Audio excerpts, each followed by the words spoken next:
Embracing change. Why is it necessary to embrace change, my friends? Because change is the only constant.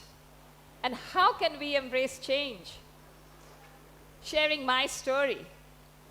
I was 8-9 years of age when my father decided to leave the army and moved to the northeast to join a new service, the Indian Frontier Administrative Service.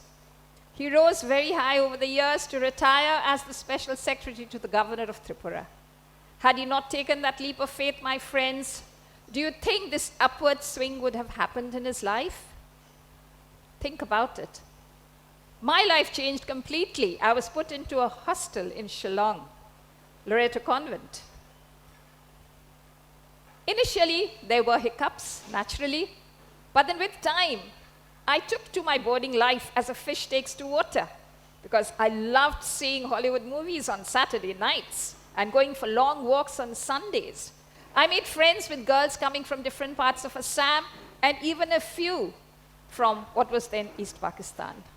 The nuns, they taught us compassion, love, kindness, integrity, and empathy. Tagda raho. I'm sure you're all familiar with that. That was the regimental motto of my father. And I embraced it to make it my anchor whenever life throws bouncers at me, because it makes me feel strong and resolute. What stops us from embracing change, my friends? It's our victim mindset. We are not ready to exert ourselves, try out something new, upskill ourselves, upscale our learning, because we are cocooned in a balloon of comfort and complacency. We mistake that to be the best space in our life. And we continue with our life in the way it is. But is that really so? We shut out the opportunities for growth and opportunity and development.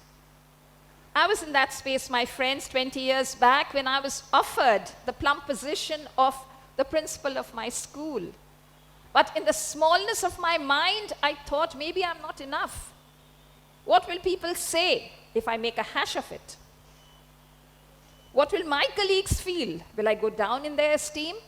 Will my management think me to be useless? And most important was the fear, would I be able to manage the pulls and pressures of family and professional demands, especially as my daughter was then a teenager preparing for her board exams. These are the compulsions of any professional woman. Don't you think so? Yes. This was the school that gave me everything. It gave me opportunities to grow and become a leader. And I decided that one day when I retire, I will take my experiential learning to the wider world. But how do you prepare for change? Through conscious learning, through reading, and getting mentored. I embarked on that journey, enrolled for a course, and over time, I transformed my limited self-belief into strong, empowered beliefs. Today, I know nothing is impossible. At 70, I am now a blogger, a podcaster, an author, and a Toastmaster. And I just received a trophy today for becoming second runner-up at the division level for table topics. So age is just a number, my friends. Do you agree with that? Yes. This is one of my clients, a businessman, who was tongue-tied because he studied in a vernacular school. He felt very low when his friends jeered at him for attempting to speak in English. When he came to me, I understood that what needed to be transformed was his mindset. His English was pretty good. And after 3 months on working on his mind, he has now been able to discard the fear of being affected by the toxic remarks of his friends. Pivoting in Confidence is my book. It's about change. Change as the gateway to success. Change in health, change in mindset, change in career, change in education. It's about 7 powerful women who just did that. This is one of them. She was a college mate, a history teacher like me. Today she is an artist because on retirement her mother pushed her to follow her passion in earnest. So these are the 5 steps I have embraced to make change a mantra for me.